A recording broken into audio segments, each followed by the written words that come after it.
Aqui estamos outra vez em nome do soberano Criador dos céus e da terra, o Senhor Jesus Cristo. Estamos dando prosseguimento à minha exposição da minha tradução do Evangelho de João. Então, chegamos hoje ao capítulo 3 e o primeiro verso, o caso de Nicodemos. Então, eu vou ler, como de costume, um parágrafo, eu vou ler versos 1 a 8, para depois voltar e comentar. Ora, havia um homem entre os fariseus, de nome Nicodemos, um líder dos judeus. O mesmo foi a Jesus à noite e lhe disse: Rabi, sabemos que tu vieste como um mestre da parte de Deus, porque ninguém pode realizar estes sinais que tu fazes, a não ser que Deus esteja com ele. Jesus respondeu e lhe disse: Eu te digo com toda certeza, a menos que uma pessoa seja gerada do alto, ela não será capaz de ver o reino de Deus. Nicodemos disse a ele: Como pode um homem ser gerado sendo velho? Ele não pode entrar no ventre de sua mãe uma segunda vez e nascer, pode? Jesus respondeu: Eu te digo com toda certeza, a não ser que uma pessoa seja gerada por água e espírito, ela não será capaz de entrar no reino de Deus. O que foi gerado pela carne é carne, mas o que foi gerado pelo Espírito é Espírito. Não fiques perplexo por eu te dizer, vocês precisam ser gerados do alto. O vento sopra onde quer e tu escutas o seu som, mas não sabes de onde vem ou para onde vai. Assim é com cada um que foi gerado pelo Espírito. Até aí. Voltando e comentando, Jesus, no verso 3, não perde tempo com o elogio.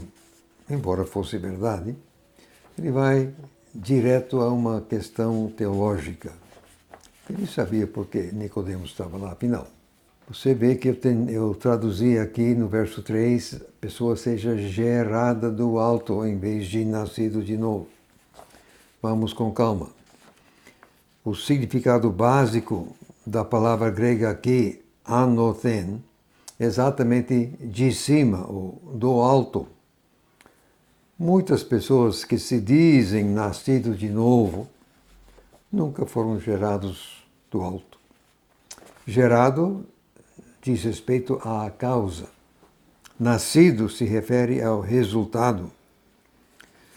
Eu entendo que o Senhor se refere à causa, mesmo porque o verbo está na voz passiva. É que o verbo inclui tanto a causa como o resultado. Prosseguindo então, vamos à questão da água no verso 5. Uma pessoa tem que ser gerada por água e espírito. De que se trata essa água? Alguns entendem que isso se refere ao batismo com água. Mas a mim parece muito mais provável que se refira à palavra de Deus. Ver, por exemplo, Efésios 5 e verso 26. Deve estar aqui em algum lugar. Efésios 5 e 26. Diz aqui no verso 5, também Cristo amou a igreja e a si mesmo se entregou por ela para a santificar, purificando-a com a lavagem da água pela palavra. Então aí você tem água pela palavra. A água é a palavra. Depois podemos ver também João 17. João 15, verso 3 primeiro. Jesus, aqui estamos no cenáculo, Jesus está falando aos discípulos, vós já estáis limpos pela palavra que vos tenho falado. Então foi a palavra que limpou. E no capítulo 17 e 17 também de João, Jesus orando ao próprio Pai, ele pede para o Pai santificá-los pela verdade, diz a tua palavra é verdade. Então a santificação vem através da palavra. Ou então, como está em Romanos, capítulo 10, verso 17, fé vem pelo ouvir e ouvir pela palavra de Deus. Por isso que eu entendo que a água aqui diz respeito à palavra.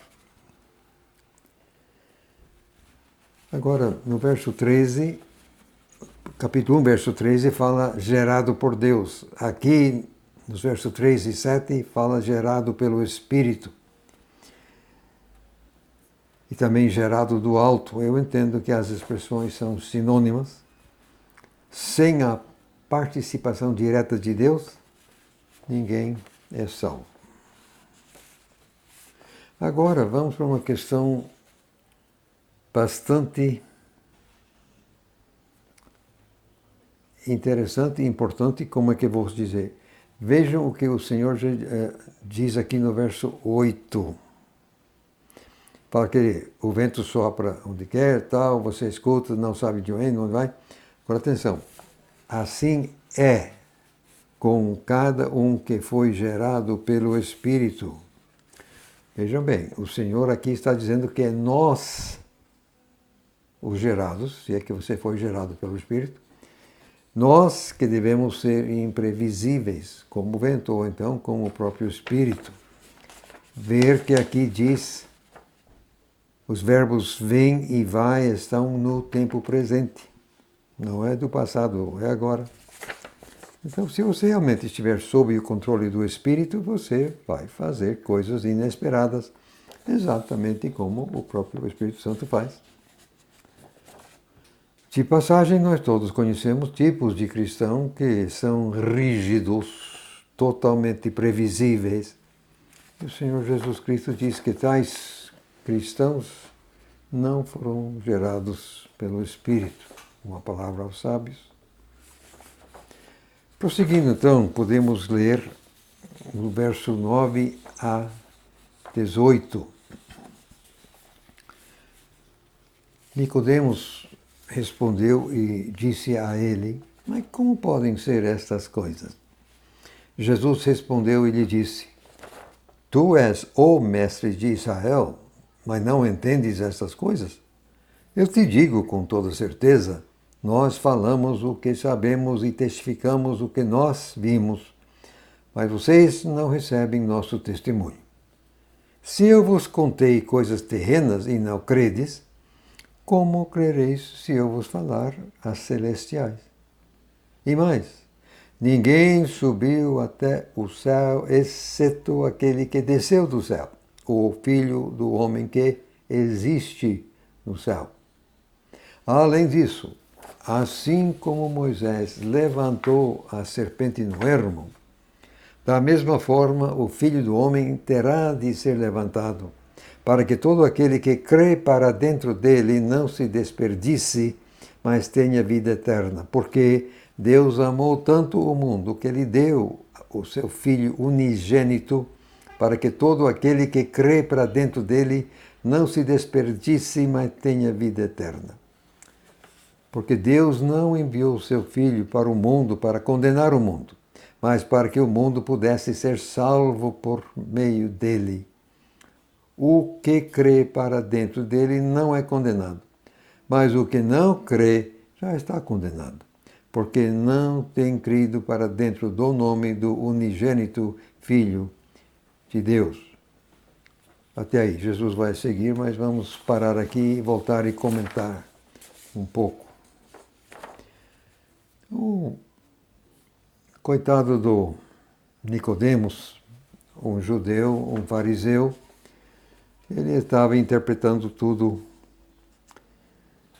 a partir da sua orientação humanista, né? Ou da responsabilidade humana. Tudo era problema nosso.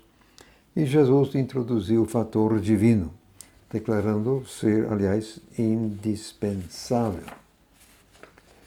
Agora, quando aqui Jesus disse, tu és o mestre de Israel, está assim no texto, o mestre. Eu entendo que Jesus está dizendo que o Nicodemo teria sido o número um, o professor número um naquele momento. Assim entendo. Agora, o verso 11 traz uma coisa que me intriga. Você vê que no verso 11 começa com eu te digo, E no verso 12 começa-se, eu vos contei, primeira pessoa singular. Mas agora, no meio aqui diz, nós falamos o que sabemos e testificamos o que nós vimos. E eu pergunto, por quê? Por que a mudança da primeira pessoa singular, que Jesus era um, não? E, de repente, ele usa a primeira pessoa plural. Para quê? Não sei. Talvez, como dizem uns, seja o tal do plural de majestade. Mas não sei, eu imagino, sem poder fechar a questão, é claro.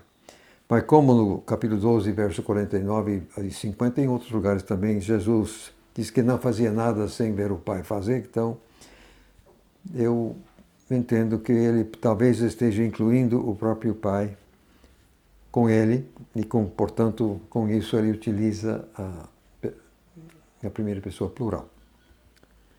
Sem fechar a questão. Lembrar que a este momento, que bem cedo no seu ministério, ele não tinha ainda os 12 discípulos, ele não tinha esse número definido e nem sabemos neste momento quantos estavam com ele. Nós sabemos que alguns estavam, mas não sabemos quantos.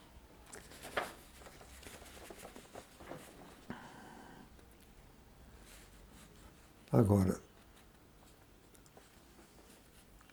vocês não recebem nosso testemunho, terminando o verso 11. Isso indica que Jesus certamente vinha ensinando, além de fazer milagre, curando, porque o próprio Nicodemos, ao começar, chegou assim, ninguém pode fazer essas coisas que você faz sem Deus. Então, fatalmente, Jesus estava ensinando também, além de meramente fazer milagres. Agora, quando Jesus diz aqui, como crereis se eu vos contar as celestiais, verso 12, a implicação é clara. Ele poderia contar essas coisas se quisesse. Não achava contexto naquele momento, mas fica claro que ele poderia. E a razão pela qual ele explica em seguida, no verso 13,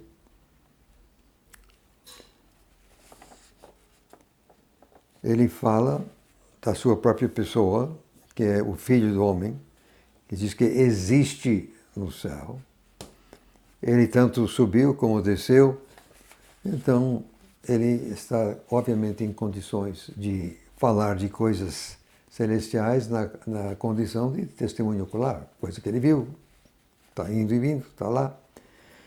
Agora, exatamente esse problema aqui, terminando o verso 13, dizer que existe no céu, tem dado problemas a uns e outros, porque obviamente Jeová Filho estava no corpo físico de Jesus Cristo cá embaixo, e como então poderia ele estar lá em cima ao mesmo tempo? Então, 1% dos manuscritos gregos de qualidade objetivamente inferior omitem o que existe no céu.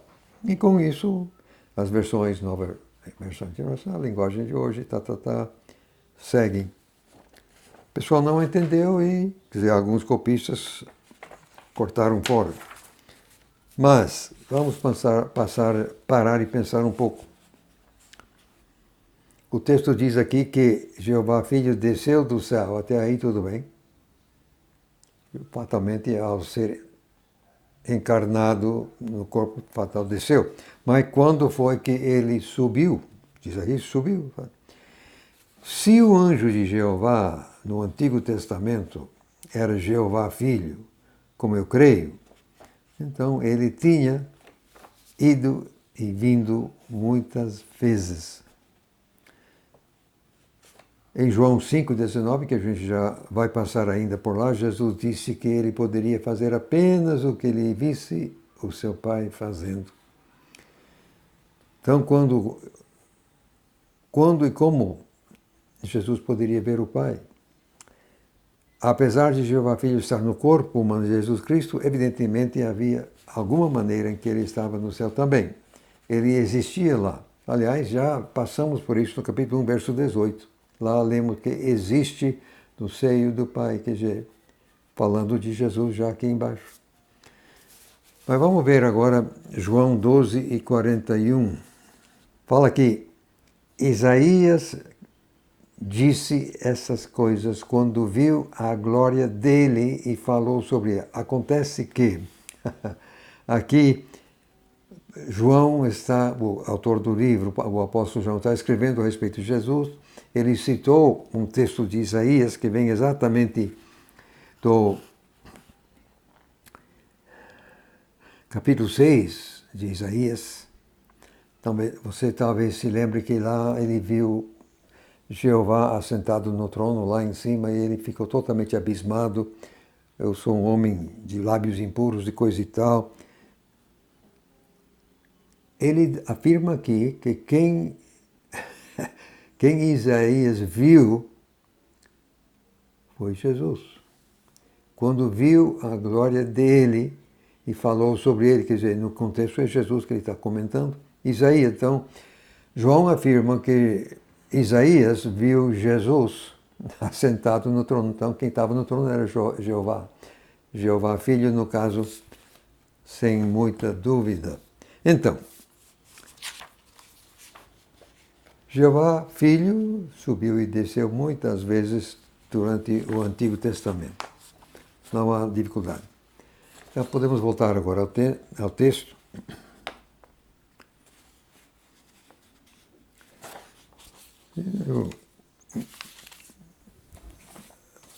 Tem tanta folha de papel aqui que estou me confundindo. Vamos ver aqui. Eu não podia ter jogado fora este pedaço. Vamos voltar agora a...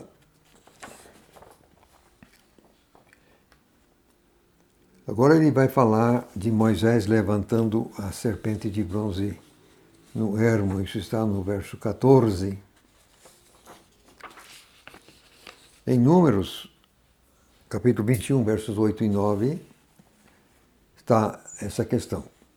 Uma vez alguém mordido por uma dessas serpentes peçonhentas, a única forma de se evitar uma morte precoce era olhar para a serpente de bronze que Moisés havia feito e levantado. Semelhantemente, a única maneira de não desperdiçar a vida é crer para dentro de Jesus. Mas então aqui ele prossegue no verso 14, Jesus dizendo, da mesma forma o Filho do Homem terá de ser levantado, falando da maneira que ele iria morrer, seria levantado na cruz. Para que todo aquele que crê para dentro dele não se desperdice. Agora, só porque essa frase é repetida no verso 16, então menos de 2% dos manuscritos gregos de qualidade inferior omitem, cortam fora, não se desperdice mais. Como as versões, você já sabe, Nova Versão Internacional, linguagem de hoje, atualizada. Lembrar só que temos aqui uma conversa entre dois judeus. E é um procedimento padrão em hebraico você repetir as coisas. Então, não há por que cortar fora essa repetição.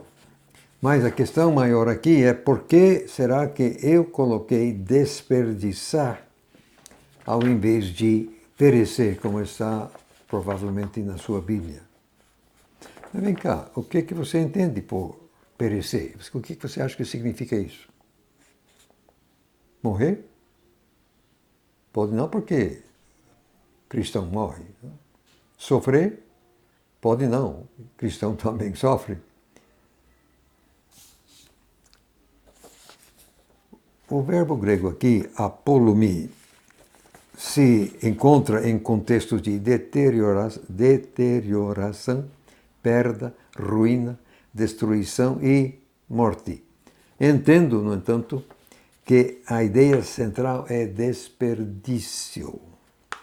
O potencial de uma pessoa ou de uma coisa é desperdiçado, não se realiza.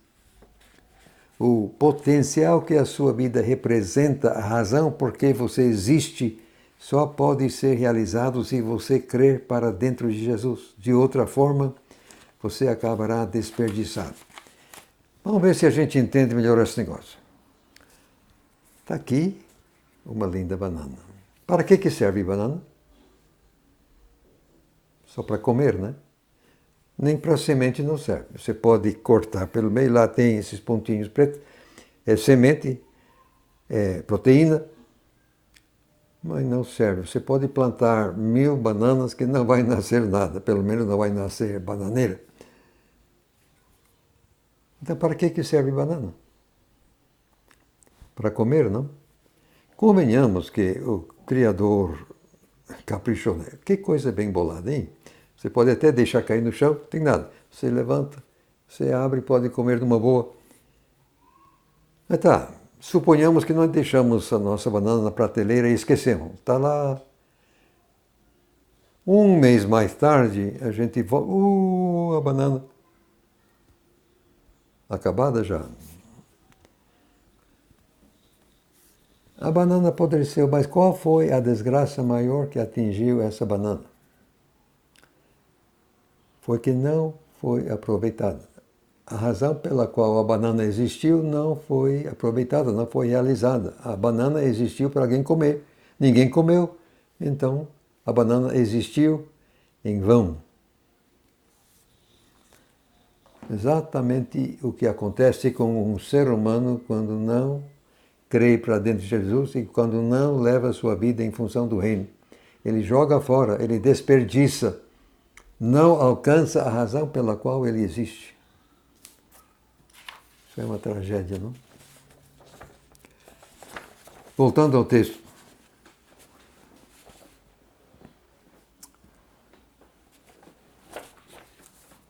Será que eu perdi o lugar outra vez? Não, sim. Estava assim a questão de desperdiçar. Agora vamos ao verso 16, onde nós encontramos seu filho unigênito. Infelizmente, alguma Bíblia vai colocar único, o que absolutamente não serve. Isso aí vai despistar, vai enganar o leitor. Que Deus tem muitos filhos adotivos. Só tem um único filho gerado, que é Jesus. Então, a tradução única, adequada aqui é exatamente filho unigênito, único gerado. Vida eterna, verso 16, olha aqui, mas tenha vida eterna. O que seria vida eterna? O oposto de vida eterna não é vida não eterna, como alguém poderia imaginar. É morte eterna. Mas morte não significa parar de existir.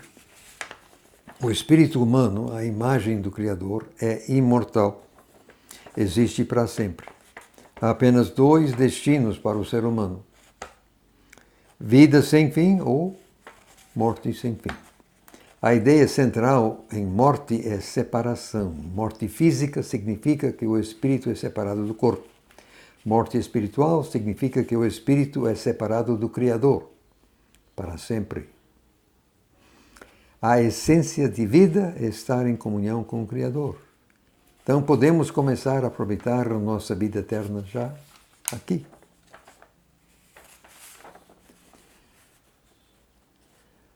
Quando ele diz aqui no verso 17 que o Filho de Deus não veio ao mundo para condenar o mundo, é que não precisava. O mundo já estava condenado. O Filho veio mesmo, foi para oferecer uma saída.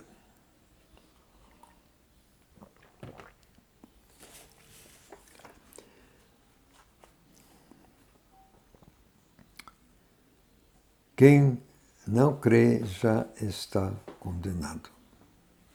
A dificuldade é que nós somos pecadores por inclinação e escolha e, portanto, já estamos sob condenação.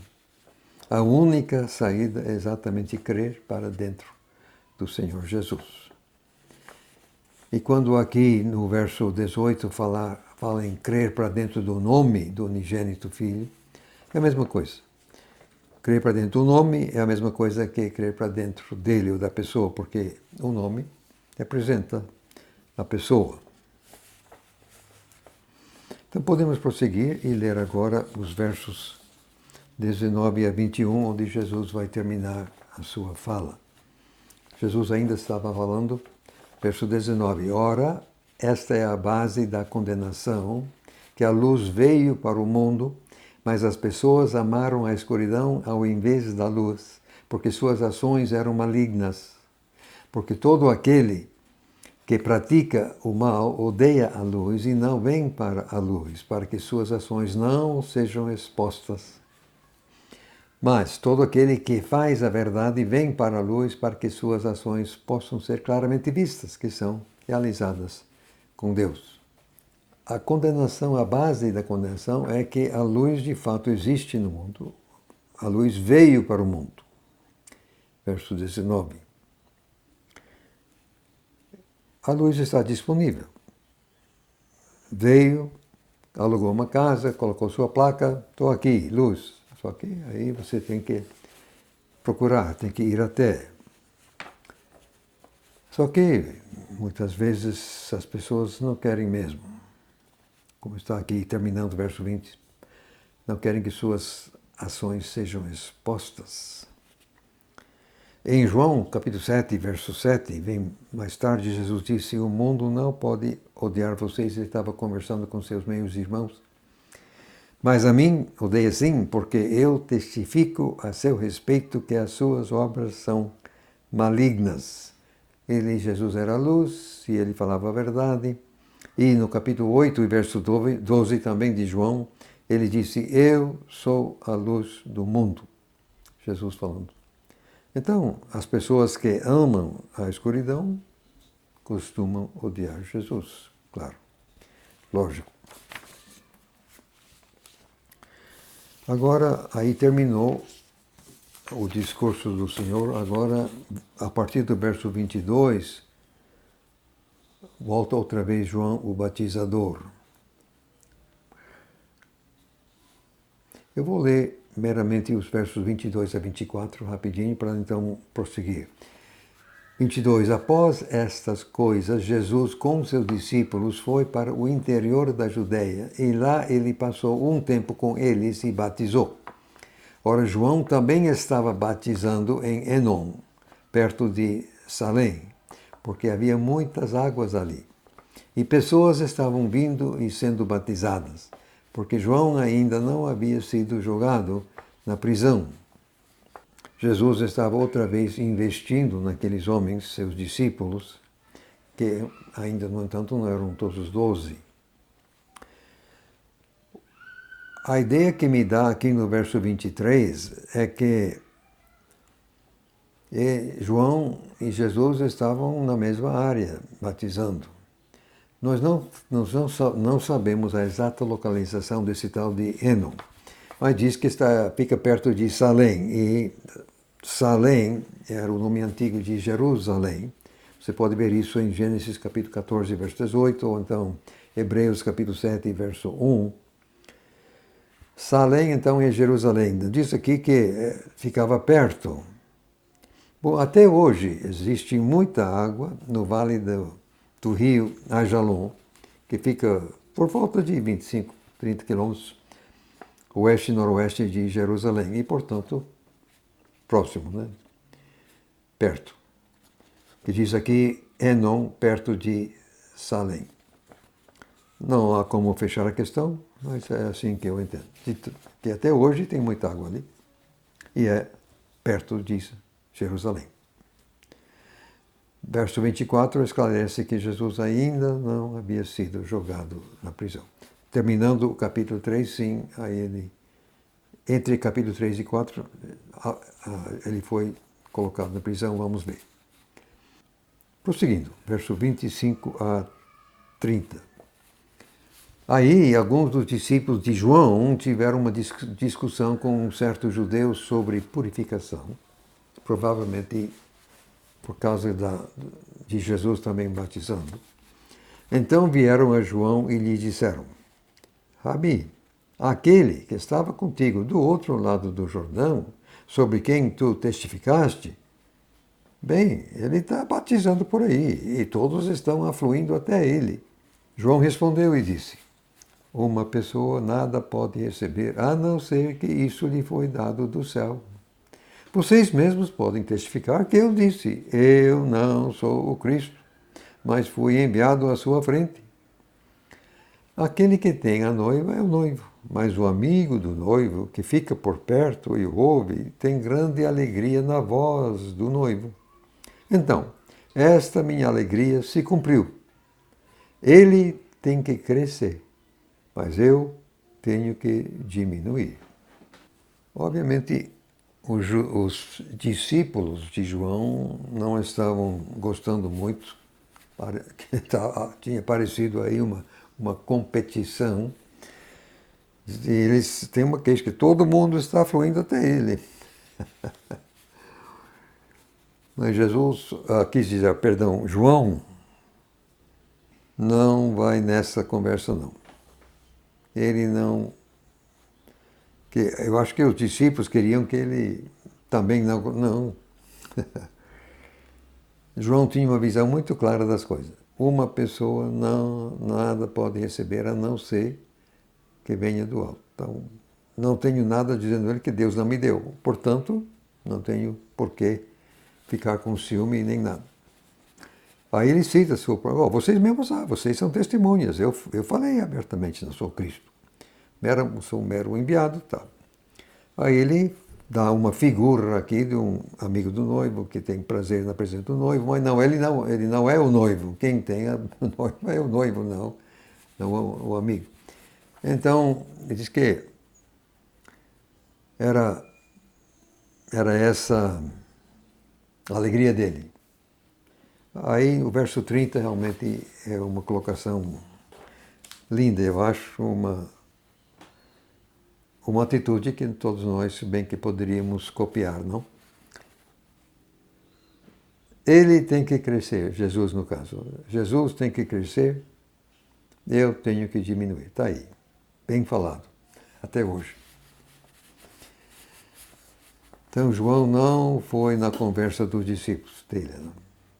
Agora, ele prossegue. Eu vou lendo agora aqui os versos 31 a 36. O batizador segue falando. Aquele que vem do alto é sobre todos. Aquele que é da terra é terreno e fala de coisas da terra. Aquele que vem do céu é sobre todos. E do que ele viu e escutou, ele testifica, mas ninguém recebe o seu testemunho. O que recebe o testemunho dele certifica que Deus é verdadeiro, porque aquele que Deus enviou fala as palavras de Deus, pois Deus não dá o Espírito por medida. O Pai ama o Filho e entregou todas as coisas em sua mão. O que crê para dentro do Filho tem vida eterna. Mas o que desobedece o Filho não verá a vida, mas a ira de Deus permanecerá sobre ele. Até aí e fecha aspas. Então, termina também o capítulo 3 e a palavra de João. Voltando então ao verso 31, você percebe claramente aqui que do alto e do céu são frases sinônimas, a mesma coisa. João afirmando que Jesus, de fato, era do céu, veio do céu. Fica aqui que João, de fato, tinha uma boa compreensão de exatamente quem era Jesus. Ele sabia que Jesus era o Messias. Pelo menos até aqui. Mais tarde, devido às circunstâncias, ele pode até duvidar. Agora, aqui diz, no verso 32, do que ele viu e escutou, ele testifica. Bom, nós já temos essa resposta. Estava lá atrás no verso 13, né? Neste mesmo capítulo. O próprio Jesus falando, 13. Ninguém subiu até o céu, exceto aquele que desceu do céu, ou o Filho do Homem que existe no céu. Então, nós já temos a resposta. E João, meramente repetindo, o que ele viu e escutou, testemunho ocular, indo e vindo. É isso que ele está repetindo. Agora, no verso 33, quando diz que quem recebe o testemunho de Jesus certifica que Deus é verdadeiro, sim, porque o que Jesus sempre falava eram as palavras de Deus Pai, e, portanto, quem acreditasse, recebesse o testemunho de Jesus, estaria recebendo ato contínuo a palavra do próprio Pai.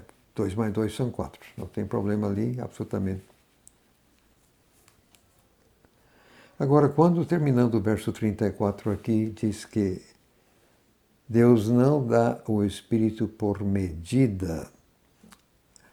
É assim que está no texto. Mas a gente quer acrescentar a Ele, quer dizer, medida, não dá o Espírito por medida, a Ele, quer dizer, ao Filho, a Jesus.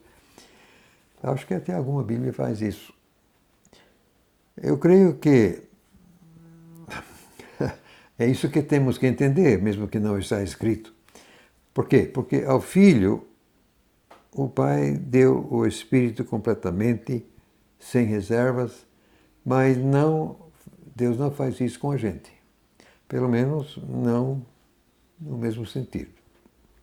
Pelo menos assim entendo. Agora,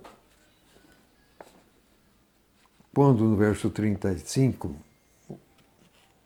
João declara que o Pai ama o Filho e entregou todas as coisas em sua mão, obviamente João recebeu orientação de Deus, assim, inspiração, revelação.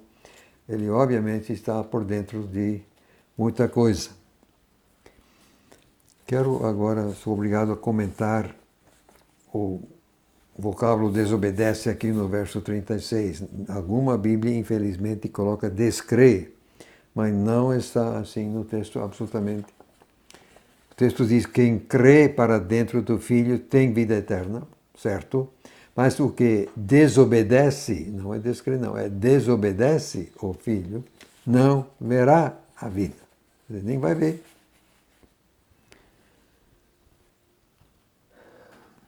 Como é que fica esse negócio? Eu digo o seguinte, crer para dentro tem a ver com compromisso, com identificação, com relacionamento.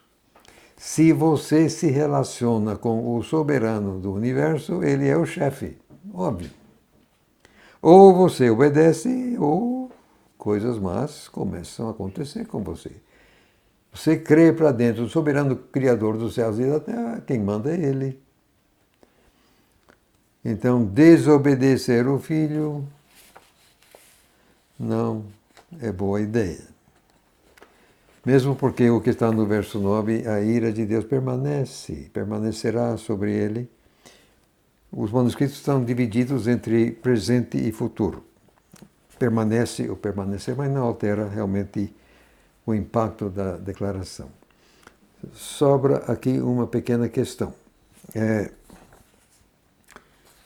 Onde é que termina exatamente a palavra do batizador? Você pode achar assim diversas opiniões a esse respeito, da mesma maneira que a pontuação está na tradução. Eu entendo, a partir dos verbos no presente, que aqui no verso 32, ele testifica, tal, ninguém recebe, esses verbos no presente têm que dizer respeito ao batizador, não pode ser no passado. Se fosse João, o autor do livro, falando 30 anos depois, ele teria que colocar esses verbos no passado, mas não. Então, eu entendo que fatalmente a palavra do batizador vai até o verso 35, pelo menos.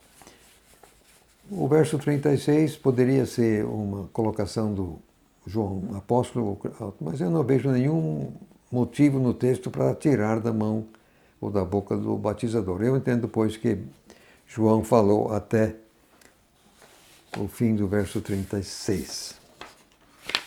Também não faz muita diferença.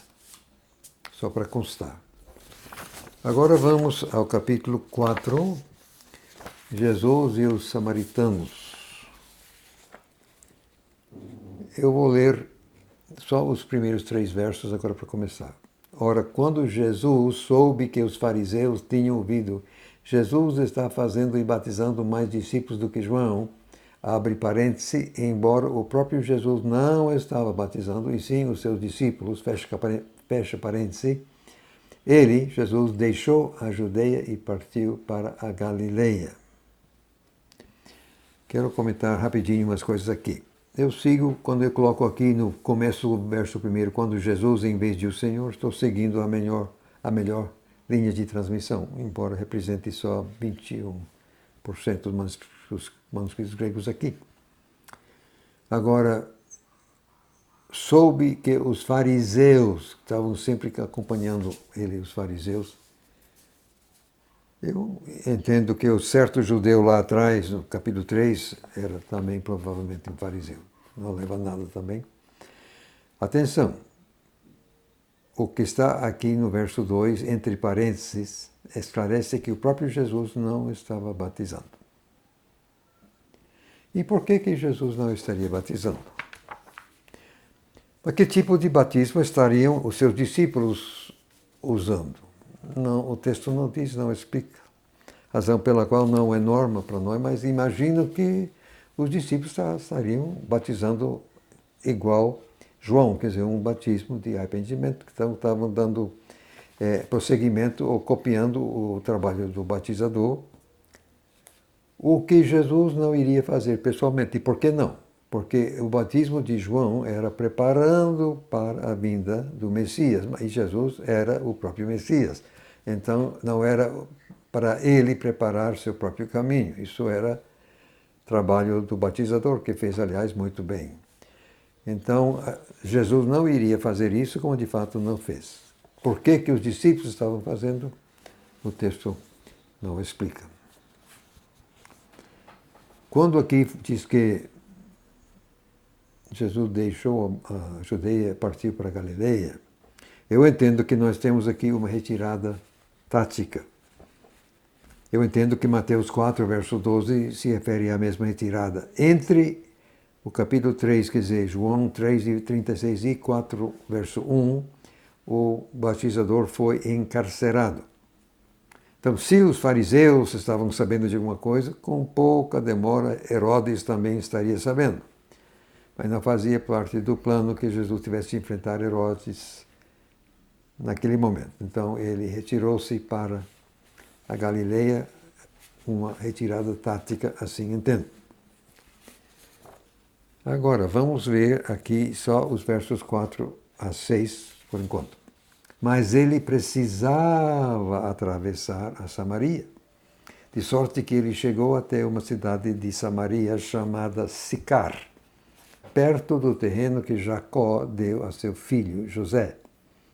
Ora, ali tinha o poço de Jacó. Então Jesus, exausto da caminhada, sentou-se assim como estava, ao lado do poço. Era por volta das 18 horas. Tem coisas aqui que precisamos comentar. Você vai ver projetado aqui um mapa naquela região. Você vai ver que o natural teria sido Jesus seguir pela orla. Lá era plano, tranquilo, até chegar. Mas ele, passando por Samaria, estava atravessando todo um terreno montanhoso, acidentado. Para quê? Para que fazer um percurso muito mais difícil, trabalhoso, demorado? Diz aqui que ele precisava, verso 4. Como assim? Eu digo que fazia parte do plano do Pai. Estava na hora da colheita lá em Sicar. Foi por isso que o Pai mandou Jesus passar por lá. Aliás, uma colheita muito bonita. Quando aqui diz o terreno que Jacó deu a seu filho José, isso está tranquilamente em Josué 24. Podemos ler. Último capítulo de Josué, se eu conseguir chegar lá, 24 e verso 32, quase o último verso também.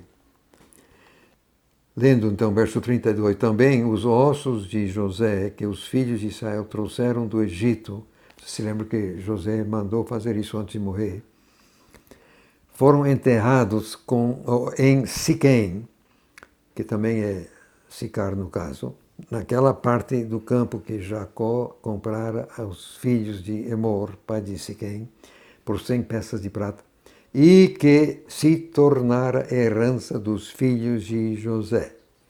Então está aqui. Exatamente assim. Agora, a questão última que tenho que comentar é o tal das 18 horas que eu coloquei aqui, terminando o verso 6. Sempre em outros lugares, João utiliza a hora romana. Eu entendo que aqui também é assim. O texto diz mesmo a hora sexta. E com isso muitas versões traduzem meio-dia, que reflete a hora judaica.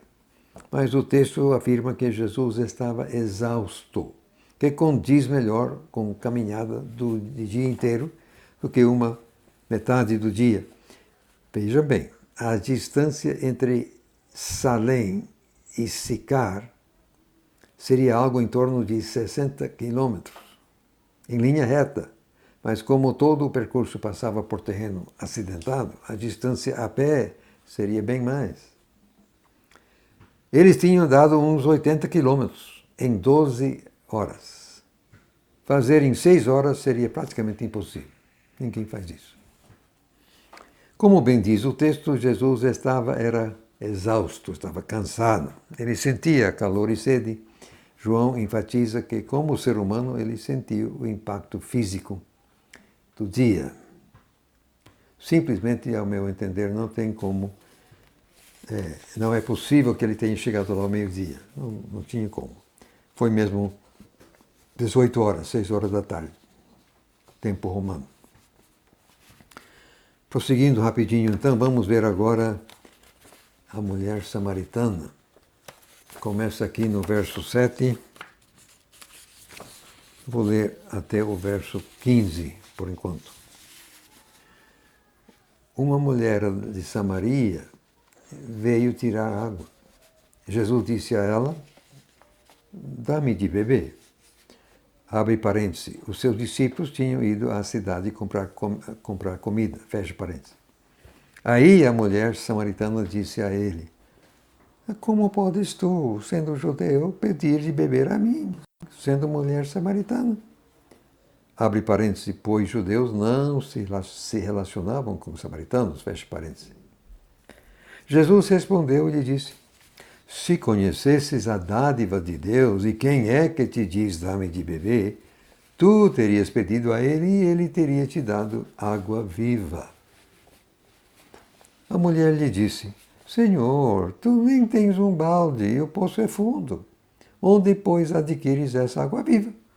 Acaso não és maior que nosso pai Jacó és? Ele nos deu o poço e dele bebeu, ele próprio, bem como os seus filhos e seu gado. Jesus respondeu e lhe disse, cada um que beber desta água tornará a ter sede, mas quem beber da água que eu lhe der, nunca jamais terá sede. Antes a água que eu lhe darei se tornará nele uma fonte de água jorrando para dentro de vida eterna. A mulher disse a ele, Senhor, me dá dessa água, para que eu não tenha sede e nem venha aqui buscar. De fato, o que aconteceu aqui era totalmente inusitado. A mulher tinha razão soprando. Não, absolutamente não havia como um judeu, homem, conversar com mulher samaritana. Aliás, geralmente os homens não iriam conversar com mulher alguma, não sendo da família ou conhecida. Aí Jesus, como tantas vezes fazia, ele dava um sentido duplo.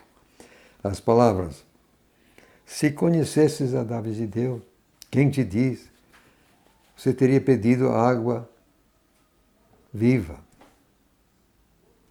O que seria água viva, afinal?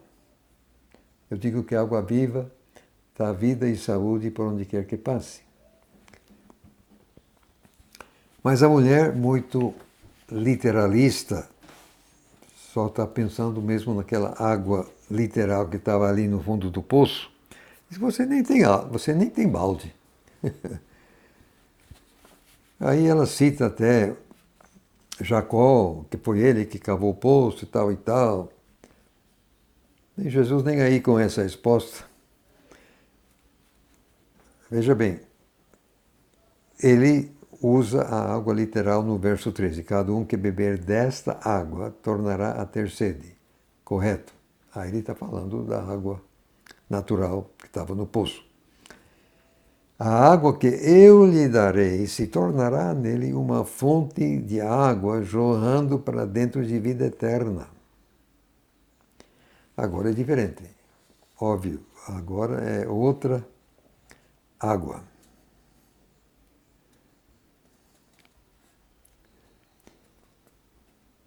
Mas quando aqui no verso 14, Jesus disse, nunca jamais terá sede, aí eu confesso que havemos de parar e pensar um pouco. Que ele está falando aqui não de sede física, e sim espiritual. Mas como é que fica? Nunca mais ter sede espiritual. Se você é de Jesus, se você tem o Espírito Santo, como é que funciona esse negócio? Eu acho que havemos de entender que tem pelo menos dois tipos de sede.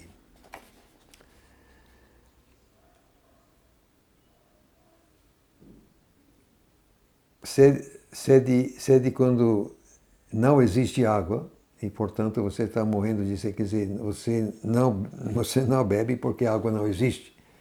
Isso é sede de fato.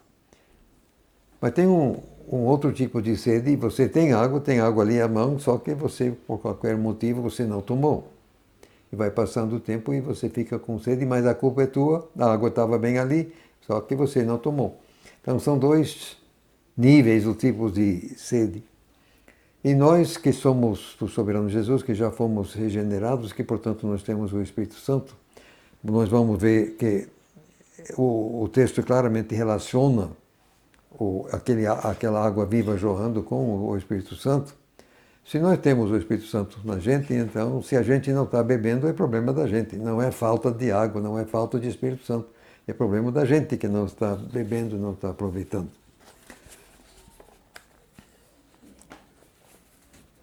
Quando fala aqui, para dentro de vida eterna, como temos comentado em outras vezes, se você está do lado de fora, tem que crer para o lado de dentro de Jesus, mas para dentro de vida eterna, havemos de entender que vida eterna é uma qualidade de vida.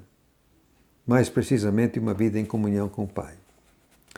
E o quadro aqui, quando fala água jorrando, não é exatamente necessariamente de um geyser, água assim em erupção, mas tem que haver um fluxo constante. É um fluxo constante, água correndo. Na medida que a nossa capacidade aumentar, o fluxo também deve aumentar.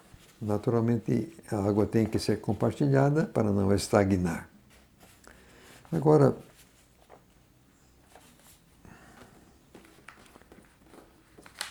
no capítulo 7 de João, mais na frente, verso 38,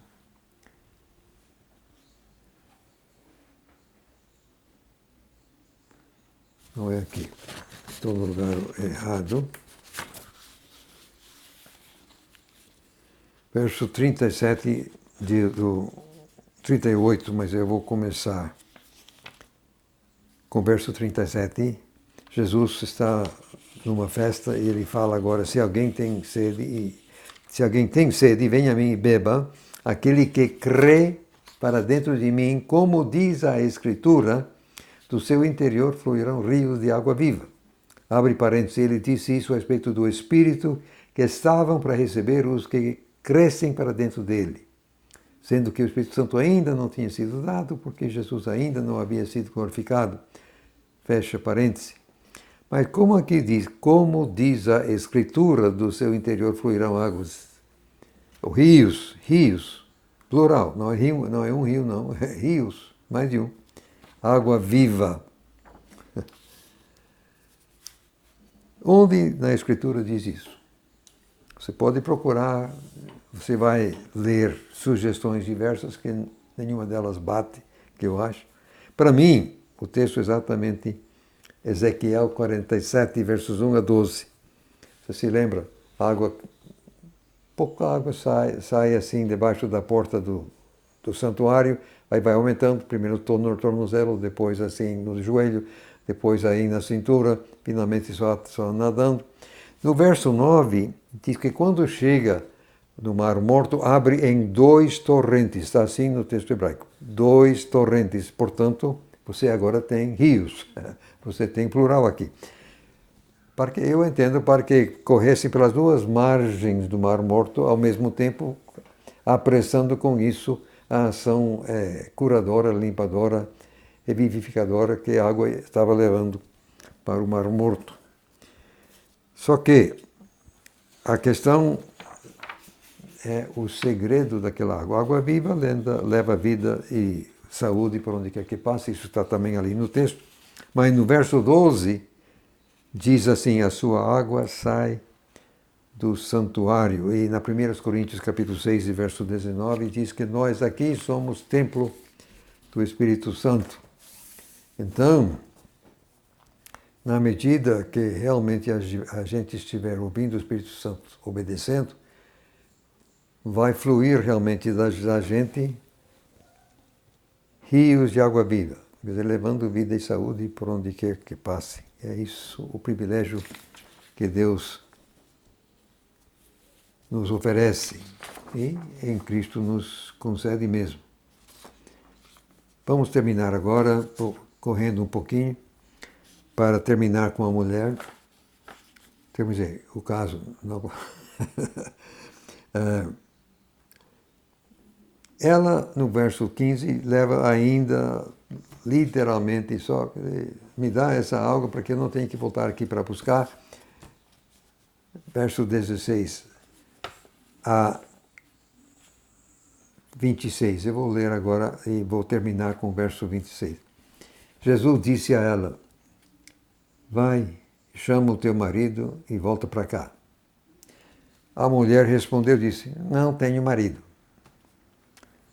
Jesus disse-lhe, disseste corretamente que não tens marido, pois já tiveste 5 maridos, e o que tens agora, marido teu não é.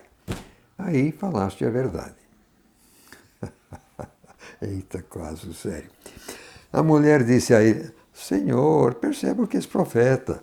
Nossos pais adoraram neste monte, mas vocês dizem que o lugar onde se deve adorar é em Jerusalém. Disse-lhe Jesus, mulher, crê-me, a hora vem em que nem neste monte, nem em Jerusalém adorareis o Pai. Vocês, samaritanos, adoram o que não sabem. Nós, judeus, adoramos o que sabemos, porque a salvação é a partir dos judeus. Mas a hora vem, aliás, já é, quando os adoradores genuínos adorarão o Pai em espírito e verdade. Sim, porque o Pai está procurando a tais como seus adoradores. Deus é espírito e é necessário que seus adoradores o adorem em espírito e verdade. A mulher disse a ele, sei que Messias, que se chama Cristo, vem. Quando ele vier, nos explicará tudo. Disse-lhe Jesus, eu o sou. Eu que falo contigo. Até aí. Agora, voltando ao verso 16, será que Jesus estava fazendo um esforço para não machucar os sentimentos tenros da mulher? Ai, ai, ai, ai, ai, ai, ai. Será que Jesus faz? Quase que foi meio duro com ela. Não. E nós aqui, será que nós nunca queremos machucar ninguém? Mas Jesus sabia exatamente o que estava fazendo, como vamos ver mais na frente. Aí a mulher, verso 19, muda o assunto. Né? Sai pela tangente. Ai, profeta, tal, aqui, Jerusalém. Agora, quando, terminando o verso 22, Jesus declara a salvação é a partir dos judeus, isso é pura verdade. O Cordeiro de Deus é judeu. E o cânon do Antigo Testamento veio através do povo judeu. Pode ver isso em Romanos capítulo 3, verso 2. Os oráculos de Deus foram entregues exatamente ao povo de Israel, do Antigo Testamento. Aliás, a maior parte do Novo, se não tudo. Lucas é uma dúvida. O Novo Testamento também foi escrito por judeus. Então, tranquilamente, a salvação é a partir dos judeus.